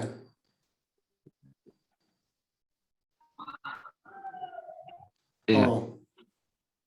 Ya, oke. Silakan. Biasa. Arona, ya. Oke, Pak. Nah, saya kan, Pak, sedang terjun langsung lagi tuh, Pak, di pelayanan di orang-orang disabilitas. Tepatnya saya lagi praktek di Alpha Omega gitu, Pak. Oke, keren. Ya. Nah, kan saya melihat banyak gitu, Pak, anak-anak yang disabilitas. Khususnya kalau yang sering saya lihat di Alpha Omega inilah yang kelainan tunagrahita gitu, Pak, di mana mentalnya di bawah rata-rata gitu, Pak. Nah, tapi dalam pernyataan Bapak tadi mengatakan bahwa orang disabilitas ini harus dilihat sebagai objek gitu, nah, baik itu dalam Bukan objek, subjek. Ya subjek gitu, Pak. Lupa saya, Pak. Nah, dilihat sebagai subjek dalam pelayanan kesaksian maupun diakonia gitu, Pak. Nah, tetapi dalam realitas yang saya lihat di sini gitu, Pak, orang-orang disabilitas itu susah gimana ya? Susah dilihat sebagai subjek gitu, Pak. Nah, dan rata-rata orang-orang disabilitas meskipun dia memiliki potensi, dia tetap dilihat sebagai objek gitu, Pak. Nah, meskipun orang-orang disabilitas ini memiliki potensi dalam sebuah ada kemampuan atau keahlian atau bakat dalam dirinya gitu, Pak, tetap saja orang-orang disabilitas ini ada satu pandangan gitu dalam dia menampilkan suatu bakatnya gitu, dia dilihat sebagai objek saja gitu, Pak. Nah, yang dalam pikiran saya, apakah bisa begitu orang-orang disabilitas ini dipandang sebagai subjek dalam kehidupan maupun dalam pelayanan gereja gitu, Pak? Karena yang dalam sudut pandang saya selama di Alpha Omega gitu memang sulit gitu, Pak. Karena juga saya pengen gitu bagaimana bisa memperdayakan orang-orang disabilitas gitu, Pak. Tapi memang kenyataannya gitu ini merupakan satu tantangan yang sulit gitu, Pak. Itu dari saya, Pak. Terima kasih, Pak. Oke, terima kasih, Rawana. Masih adakah yang lain? Sebentar. Oke, ya, terima kasih Joshua, Elpian, Hendra, dan Rauna. Ya. Nah, itu yang tadi saya sampaikan terkait dengan beberapa temuan di gereja. Ya. Gereja memang kemudian menghadirkan wadah. Ya. Tapi persoalannya adalah gereja belum ibarat komputer begitu, perangkat kerasnya ada, casingnya sudah disiapkan, tapi ya perangkat lunaknya itu belum disiapkan. Misalnya diskusi tentang apa itu disabilitas. Secara alkitabiah, apa sih pemahaman Alkitab tentang disabilitas? Gereja bisakah merumuskan rumusan disabilitas yang dia pahami? Ya. Sehingga kemudian itu menjadi dasar teologis untuk melakukan layanannya. Ya. Setelah rumusan teologis gereja ada, bisakah kemudian gereja membreakdown dalam rumusan-rumusan strategis pelayanan terhadap jemaat dengan disabilitas. Ya, saya menduga, ini dugaan saya, mudah-mudahan saya salah. Kalau di gereja itu kan ada, katakanlah, oke, mengapa layanan kepada anak itu masif, kepada pemuda itu juga masif, kepada kaum ibu, kepada orang dewasa, karena gereja memang punya rumusan itu. Kategorisasi yang dilakukan gereja itu ada wadahnya di situ. Ya. Tapi gereja tidak punya rumusan teologis tentang disabilitas. Gereja tidak berdiskusi tentang disabilitas. Gereja juga tidak menganggap disabilitas sebagai orang yang penting, ya mohon maaf, sebagai sebuah, yang bahasa saya tadi itu, sebagai kebutuhan real pelayanan. Tidak dilihat seperti itu. Sehingga kesannya gereja agak gagap. Ya. Saya senang ketika ada beberapa gereja secara sinodal yang sudah mulai merumuskan isu-isu disabilitas dalam liturgi pelayanannya. Misalnya di minggu-minggu Advent bersamaan dengan Hari Disabilitas, ya, katakanlah di awal Desember misalnya, yang sangat dekat dengan Hari Disabilitas, itu layanan liturgisnya, layanan kerikmatisnya, layanan semuanya diarahkan kepada isu disabilitas. Itu saya sangat senang. Ya. Diskusi disabilitas sharing di GKJ itu sudah cukup lama, ya. Tetapi kemudian persoalannya adalah isu-isu terkait itu semacam tenggelam oleh isu-isu pelayanan yang lain. Mengapa tenggelam? Karena gereja menganggap persoalan disabilitas itu bukan expertnya gereja. Jadi gereja tidak expert di situ. Dan ini kan dampak dari model medis. Melihat disabilitas itu perlu orang expert, perlu ahli untuk menanganinya. Siapa yang ahli? Terapis, orang medis. Maka mereka dilokalisir di tempat-tempat penampungan. Adalah panti sosial oleh pemerintah misalnya, oleh gereja misalnya. Sehingga gereja, jemaat merasa tidak perlu menyiapkan tenaga pelayan. Ketika pertanyaan, apakah Anda perlu dibekali dengan bekal bagaimana pelayanan terhadap disabilitas, semua partisipan menjawab perlu. Ini pesan untuk jemaat. Ya, semua partisipan menjawab perlu. Karena mereka tidak mengerti apa itu disabilitas. Bagaimana memberikan layanan kepada mereka.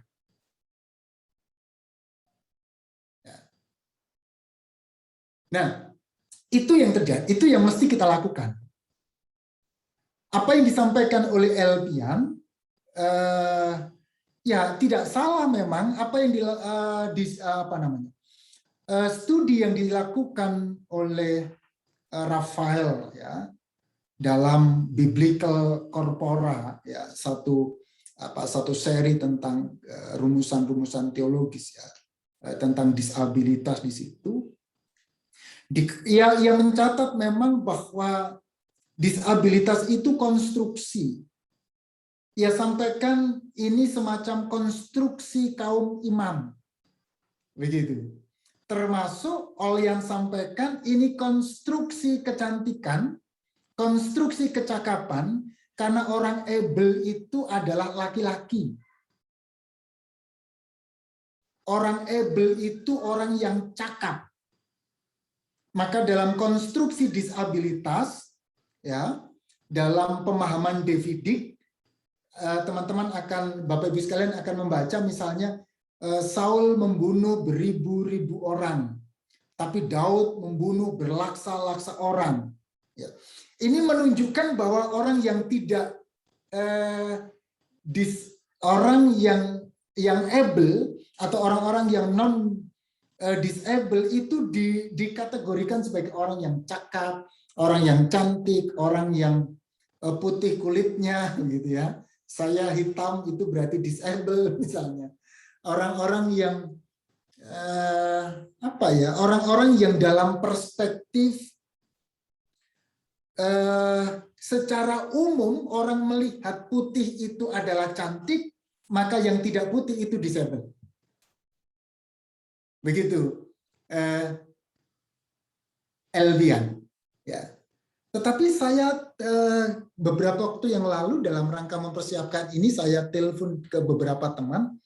Mohon koreksi kalau ada teman-teman GKPS ya. Ada satu pendeta ya yang sejak awal dia memang sudah disabilitas, tetapi kemudian dia diutus untuk studi teologi, ya, dan dia dipendetakan dalam kedisabilitasannya. Ya. Saya lupa apakah dia bisu atau apa ya, tetapi dia mengalami disabilitas seperti itu. Ya. Nah, yang artinya apa? Ini kan persoalan bagaimana gereja yang tadi saya sebut, gereja perlu melibatkan dalam pancalogi pelayanan. Secara still worship, ya, penata layanan. Ini kan gereja biasanya kan secara perlu menata layani kan, dia melihat apakah dia berdasarkan data, misalnya, oke, dia orang-orang yang seperti apa, dia dilihat potensinya seperti apa, begitu ya. Nah, artinya apa? Secara manajerial itu bisa dikelola. Jemaat bisa mengelola itu. Itu mengapa saya bilang, kenapa kita hanya menjadikan orang-orang dengan disabilitas hanya objek pelayanan? Kenapa tidak kita layankan mereka sebagai bagian dari subjek pelayanan? Ya. Kami punya komunitas yang tadi saya sebutkan di Lumajang itu, kami mendirikan yang namanya kandang komunal. Kandang komunal itu apa? Jadi bantuan dari beberapa stakeholder, dinas sosial, BPBD, dan donatur swasta. Kita mengedukasi orang-orang yang masuk dalam ODGJ begitu ya. Orang-orang dalam kategori disabilitas, ya, itu kita bawa dalam proses kesembuhannya, ya, pemulihannya, tetapi ketika pulih mereka diadakan controlling secara rutin. Jadi setiap bulan tim kami yang ada di Lumajang itu selalu mengedukasi datang ke desa-desa. Jadi orang-orang dengan ODGJ itu didatangi, ya, apakah mereka mengalami kekambuhan atau tidak, ya, ada kalau memang ini pendekatan medis ada obat, mereka masih ketergantungan obat atau tidak, mereka bisa dilepaskan untuk bekerja secara mandiri atau tidak. Beberapa yang sudah bekerja secara mandiri kita siapkan kambing komunal. Jadi kita buatkan kambing begitu yang bisa dimanfaatkan oleh orang-orang dengan ODGJ ini untuk memberdayakan dirinya, dan itu berjalan luar biasa, ya. Nah itu salah satu contoh untuk edukasi yang secara rutin bisa kita lakukan, termasuk controlling yang dilakukan oleh lembaga-lembaga tertentu. Mereka dipulangkan, mereka kembali ke rumah masing-masing, tidak dalam komunitas tertentu, tidak. Ya, satu waktu memang mereka membutuhkan perhatian khusus, mereka dibawa ke panti rehabilitasi, iya, karena di situ ada orang-orang yang berkompeten di situ, tetapi kami punya target. Ya, dalam 1-2 bulan dia harus pulang ke rumah. Ya. Karena memang satu, dukungan dana tidak kuat, sehingga ketika mereka hadir di lembaga-lembaga sosial, mereka kita target. Lembaga sosialnya pun begitu. Ya, bukan berarti ini income bagi lembaga sosial, tidak. Mohon maaf. Ya, tidak. Nah, itu yang coba kita diskusikan terus-menerus dalam komunitas ini. Ya. Nah, yang berikutnya terkait dengan apa yang disampaikan oleh oleh Hendra tadi itu, saya pikir adalah saya bertobat ketika saya menggeluti disabilitas ini. Saya merasakan sebuah kesalahan besar waktu itu. Ya, ketika 0 tahun saya menjadi pendeta, tugas saya hanya mengunjungi mereka yang disabilitas. Saya memberikan santunan baik dari gereja maupun dari saya secara pribadi. Ya, tetapi terus terang, mohon maaf, seringkali stigma gereja itu merasa jijik terhadap orang-orang dengan disabilitas. Mudah-mudahan saya salah, ya. Tapi pengalaman di jemaat seperti itu, ya, sehingga mereka agak dijauhkan dari komunitas jemaat secara umum. Nah, maka PR-nya adalah, ini termasuk apa yang disampaikan oleh Arauna, bagaimana kita melihat disabilitas sebagai sebuah kebutuhan, bukan orang lain. Jadi disabilitas itu bukan lagi the other, bukan lagi liang, tapi dalam perspektif misalnya Gabriel, ya, atau dalam perspektif Baber, disabilitas itu saya. Kayak visi misinya Pak Jenderal Andika gitu kan, TNI itu saya. Nah, saya pikir itu menjadi baik ya, bahwa disabilitas itu saya, disabilitas itu kita. Dalam wajah disabilitas itu ada wajah saya, dan di wajah saya itu ada wajah disabilitas. Ya. Ketika kita menghayati yang seperti itu, maka saya yakin kita akan mampu menghadirkan kreativitas pelayanan. Ya. Maka saya sih menyarankan secara struktural, oke, satu, isu disabilitas jadikan isu nasional di jemaat. Ya. Perayaan-perayaan Hari Disabilitas Nasional, Hari Disabilitas Internasional misalnya, itu bisa dilayankan di gereja. Seperti halnya Tahun Baru misalnya, itu dilayankan. Gereja akan terbiasa. Ya, kalau di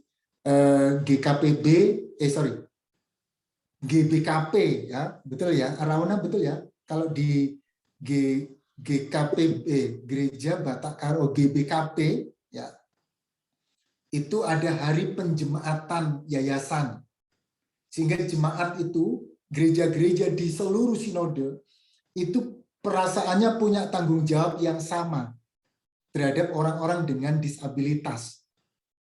Modelnya begitu. Secara strategis, sinode membuat layanan-layanan seperti itu. Diterjemahkan di gereja. Ada atau tidak ada disabilitas itu dijemaatkan. Supaya apa? Supaya kita tidak salah berpikir tentang siapa itu disabilitas. Ya, jangan-jangan pikiran Arauna saja yang salah misalnya kan, ketika kita menanggapi orang-orang dengan disabilitas sehingga kita mengalami kesulitan. Ya karena memang gaya berpikir kita gaya berpikir normal, dan kita menganggap orang-orang dengan disabilitas orang yang tidak normal. Bagaimana orang normal dan tidak normal bertemu? Haruslah berada pada satu identitas yang ini tidak dikatakan normal, ini juga tidak dikatakan tidak normal. Dalam perjumpaan normal dan tidak normal, disitulah menurut saya secara sederhananya kita berjumpa. Supaya satu sisi dia tidak mempertahankan kenormalannya, satu sisi dia juga tidak malu dengan ketidaknormalannya. Maka jadilah orang yang normal abnormal dalam perspektif baru yang diusulkan oleh misalnya Wendy Lawson tadi itu. Kita mesti menciptakan itu. Ya. Ya, hemat saya seperti itu, ya. Diskusi-diskusi tentang disabilitas. Mari kita buat. Saya berharap ini guruan saya ini mata kuliah ini tidak lagi menjadi mata kuliah pilihan, begitu. Mata kuliah wajib. Kalau menjadi mata kuliah wajib, ya, itu berarti gedung fakultas kita itu disiapkan sarana-sarana yang menopang disabilitas, ya. Kita menjadi lebih baik kalau misalnya ada kajian-kajian disabilitas, menjadi semacam disabilitas center di situ. Ya, orang boleh hadir di situ, siapapun boleh terlibat di situ dalam diskusi-diskusi pembekalan jemaat, gereja dan lain sebagainya terkait isu ini. Ya. Nah, ketika diskusi-diskusi disabilitas ini hanya sebatas isu sektarian, maka agak sulit kita menghadirkan pelayanan-pelayanan yang ramah disabilitas. Ya. Mungkin diusulkan aja ke Pak Dekan gitu ya, untuk mata kuliah ini gitu, atau ke fakultas begitu. Ya, ya oke. Seperti itu. Mungkin ada yang menyampaikan tanggapan dan atau diskusi. Sebentar, ini jam berapa ya?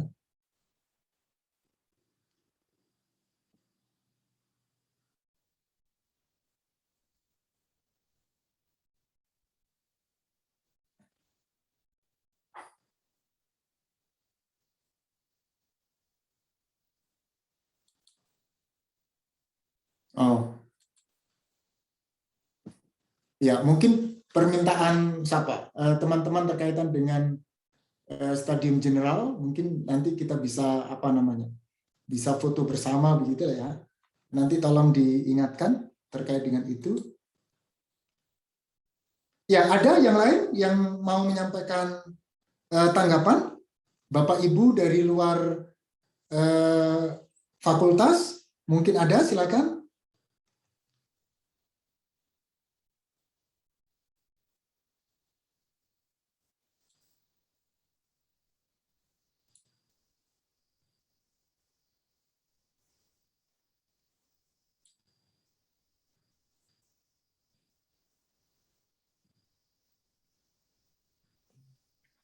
Halo Pak. Ya, halo. Pak, saya mau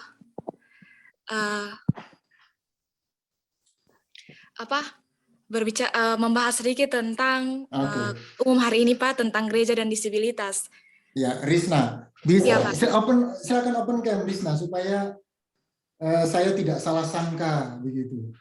Jangan supaya juga tidak ada dusta di antara kita. Ini kurang stabil Pak, takutnya ketika saya menyalakan kamera nanti jaringan saya kurang bagus begitu Pak, nanti suara saya terputus-putus. Oke. Tapi bukan dalam rangka ini, termasuk disable lah ya. Oke, ya, baik. Saya silakan. Mata kuliah umum hari ini Pak, di mana gereja dan disabilitas, di mana gereja saya pikir di gereja saya sudah melakukan sebuah gerakan transformatif atau sebuah gerakan perubahan dengan membawa orang-orang disabilitas untuk bisa hadir dalam pelayanan. Di mana beberapa tahun yang lalu ketika belum ada pandemi ini Pak, di mana ketika kami pemuda ingin mengisi lagu di gereja atau ingin bernyanyi, di mana kami memberitahukan kepada pihak gereja juga kalau bisa diberikan kesempatan kepada orang-orang disabilitas untuk bisa bergabung begitu dalam berpelayanan begitu Pak. Jadi begini Pak, di gereja saya itu dekat sekali dengan sebuah panti disabilitas, namanya Panti Evata, di mana di panti boleh tahu itu di mana, gereja apa? Gereja Gemit di Kabupaten Kupang, Pak. Di mana di gereja saya itu dekat sekali dengan panti tersebut, tapi gereja kami tidak menutup untuk mereka bisa hadir bersama-sama dengan kami. Walaupun mereka dengan begitu banyak kecacatan yang ada, mulai dari tidak bisa berbicara, tidak bisa mendengar, bahkan tidak bisa berjalan, tapi antusias mereka untuk bisa hadir di dalam pelayanan itu sangat diterima sekali. Di mana sudah beberapa kali mereka hadir di tengah-tengah pelayanan, mereka hadir untuk mengisi puji-pujian seperti yang Bapak bilang ketika Bapak menemukan ada sebuah video di YouTube yang menampilkan ada orang-orang disabilitas berdoa bersama ketika mereka menyanyi menggunakan bahasa isyarat dan sebagainya. Nah, di gereja kami mereka hadir, jadi ada yang bermain angklung, tetapi ada yang bernyanyi menggunakan bahasa isyarat, namun dipandu juga oleh mentor mereka, begitu Pak.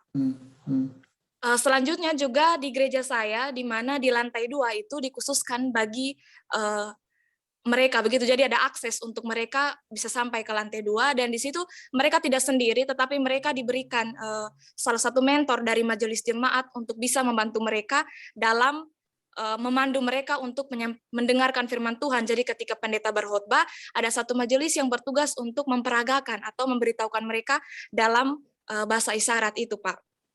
Namun di sini saya melihat ada satu kekurangan, yaitu di mana walaupun gereja sudah menerima mereka secara penuh, tetapi ada satu hal yang saya merasa kurang, yaitu data. Di mana data jemaat mereka itu saya pikir tidak ada, begitu Pak.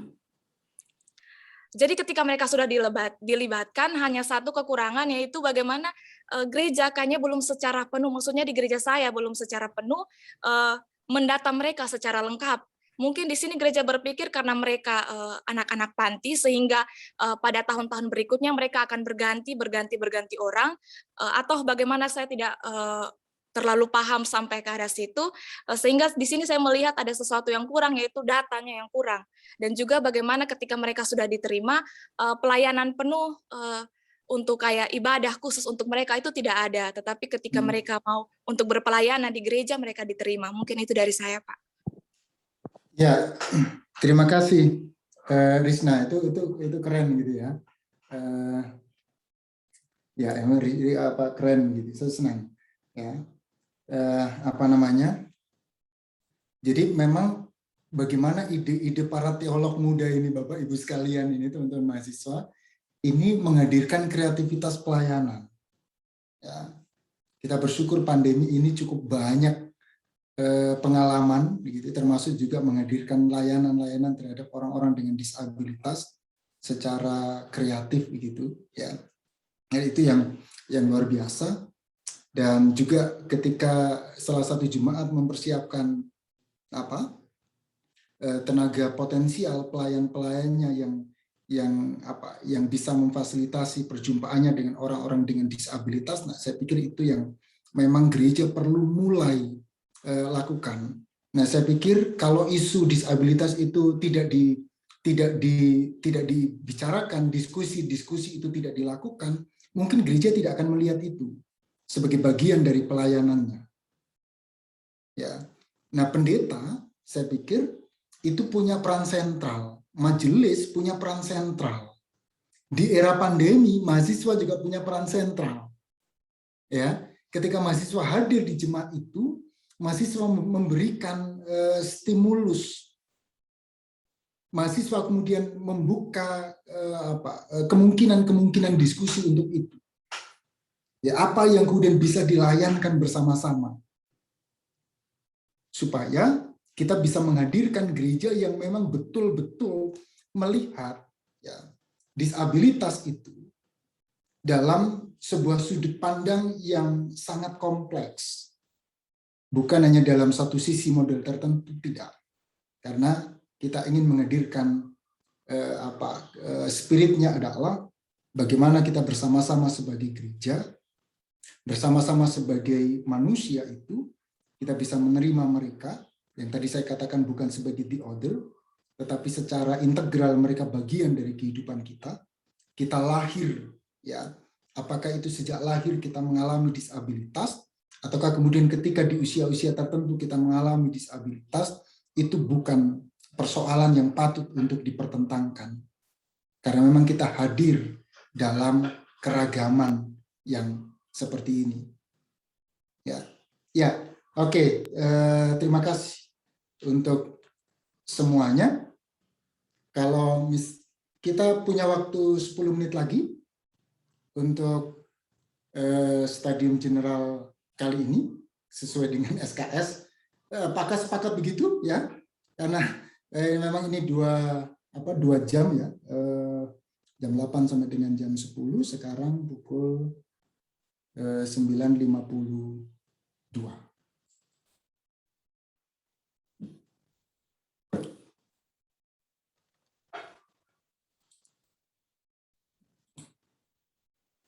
Ya, kalau tidak ada yang lain, kita akan mengakhiri Stadium General kita di pagi ini. Silakan supaya kita bisa berfoto bersama. Tadi beberapa teman chat saya sebagai bukti bahwa teman-teman hadir di kelas ini, ya, dan juga Bapak Ibu sekalian. Radit, bisakah minta tolong untuk bisa, Pak. screenshot? Oke.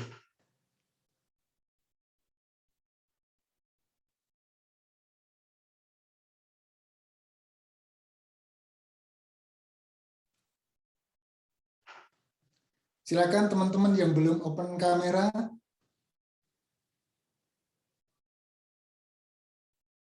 Els, Risna, atau Bapak Ibu sekalian silakan. Sudah, Radit silakan. Radit yang mengkomandani. Akan dimulai dari slide yang pertama dulu. 3, 2, 1. Sebentar. Itu keren Elpian itu. Ya. Mic-nya sama handuknya itu loh. Lalu lanjut ke slide kedua. Sebentar, masih ada yang gelap, Pak. Oke, silakan. Bana, itu ada yang porno lewat di belakangmu itu, Bana.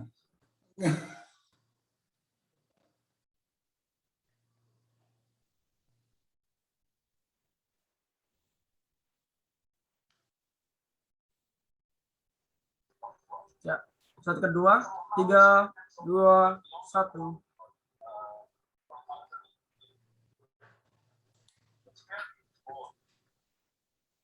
Lanjut ke slide ketiga.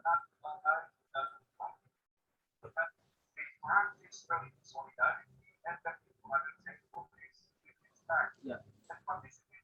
Tunggu sebentar, mungkin karena ada kendala koneksi. Oke. Slide ketiga. Nah, ini ada yang ikut Pak Paul Niter ini ya. Iya, Pak. Slide ketiga. 3, 2, 1.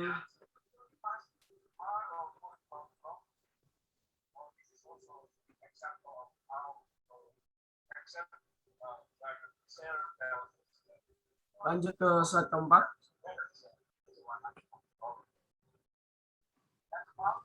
Waduh.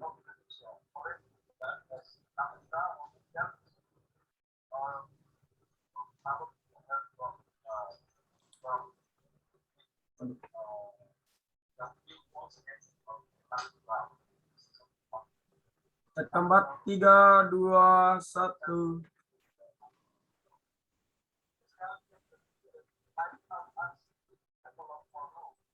Lanjut ke slide kelima.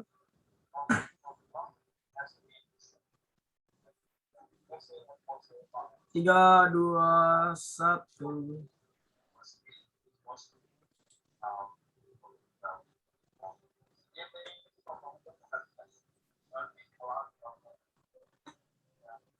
Lanjut slide ke-6. Oh, nggak ada yang on-cam.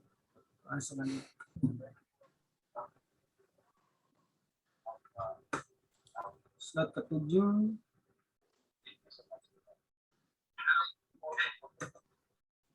Dan slide terakhir, slide ke-8.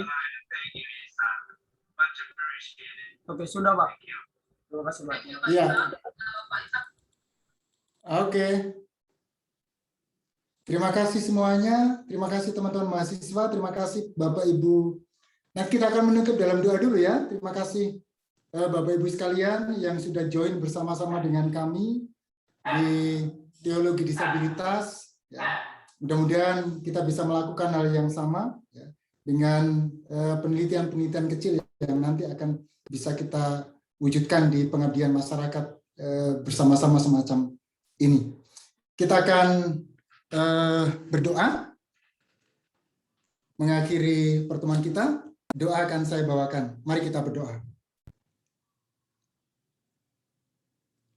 Bapa di dalam sorga, terima kasih kalau pagi ini kami boleh berjumpa bersama-sama di ruang virtual untuk berdiskusi, sharing, berbagi pengalaman terkait isu-isu disabilitas, bagaimana gereja memandang disabilitas, bagaimana kemudian gereja menunjukkan sikap, tanggapan, dan bahkan bagaimana gereja menjawab tantangan dan harapan masyarakat secara umum, secara khusus orang-orang dengan disabilitas, untuk kemudian bersama-sama melihat bukan secara stereotip, bukan secara stigmatis, tetapi melihat itu bagian dari sebuah keragaman yang hadir di tengah-tengah pelayanan gereja. Mampukan setiap kami dimanapun kami berada, para pelayan gereja, para pendeta, para aktivis, para dosen, para karyawan, para penggerak terkait dengan disabilitas atau siapapun, bahkan para calon pemimpin gereja, para teolog muda, para mahasiswa yang Tuhan tempatkan untuk boleh terlibat bersama-sama. Tuhan semakin perlengkapi kami untuk menjadi pelayan-pelayan Tuhan yang menghadirkan rasa shalom, ketentraman, kedamaian, dan berkat bagi siapapun yang kami jumpai. Terima kasih, dan apabila terselip dosa di tengah-tengah perjumpaan kami, ampunilah dosa-dosa kami. Kami akan melanjutkan tugas tanggung jawab kami di hari ini. Kiranya tangan kasih setia Tuhan merengkuh setiap kami, menjadikan kami sebagai sumber berkat bagi sesama. Dalam nama Yesus Kristus kami berdoa. Amin. Terima kasih semuanya. Terima kasih Bapak Bapak. Ibu sekalian. Terima kasih, Pak. Terima kasih, Pak. Bapak. Sampai jumpa.